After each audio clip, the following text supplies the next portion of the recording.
You would probably be a little bit worried if you went to your doctor and discovered that your doctor was giving all of his patients exactly the same prescription. Now, I've been working in business for 20 years, working with people, helping them achieve their goals. And if there's one thing that I've noticed, it's that one method does not work at all well for people in achieving their goals. And in fact, what you need to do is to have a multiple number of methods that you can use and employ so that you can figure out what's going to work best for you.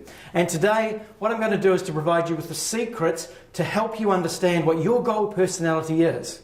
Because once you understand what your goal personality is, you can then figure out the goal method that's going to work best for you. So, let's take a quick look and see what those goal personalities might look like. Now, you can just see the model in behind me here, and what you'll notice is there are two different axes on it. So, the first question you've got to ask yourself is, am I competitive or am I not particularly competitive?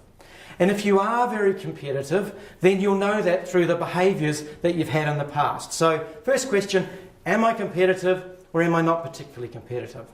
And then the second question to ask yourself is, do I find my motivation from inside? In other words, am I intrinsically motivated, or do I find my motivation from outside or externally motivated?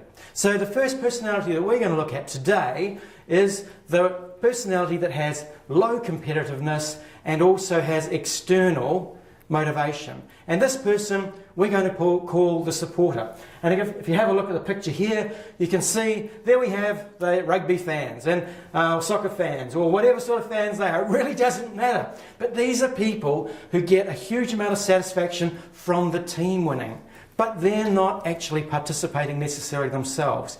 And there are a lot of people in the workplace like this. They don't actually have a whole lot of personal goals that they want to achieve. But what they do get an awful lot of satisfaction in is helping the organisation achieve their goals. So these people we call the supporters. The next group we're going to have a look at are the people that are high in competitiveness, but they still look externally for their motivation. Now these people, you'll know them so easily because these people are the self-help guru junkies. Any book that's published, they have got it.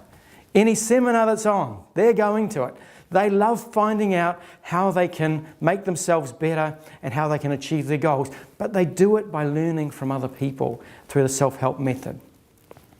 The next group we're going to have a look at are those that are high on motivation, so their internal motivation is high, but their competitiveness is quite low. So if you think in terms of people like this, you can see on the picture here, we've got the scientist.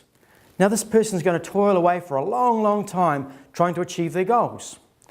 And that person does that because they are internally motivated. They're driven by something inside them, but they are not highly competitive. And then the final goal personality that we're going to look at is the striver. And these are the people that most people think of when they think of goal-oriented people. So they're highly competitive, love winning, absolutely love winning. But they're also internally motivated, so they don't need a whole lot of people geeing them up to make them do better. They do well because they want to do well internally. So these are the people that traditionally all of the goal programs have been written for. But the funny thing is, they're the very people that don't need it. They're quite capable of identifying and achieving their goals on their own. What we want to do, and what we'll do after this, is have a look at how you can develop a program, a goal achievement program for each of these personality types. So that's what we're going to move on to now.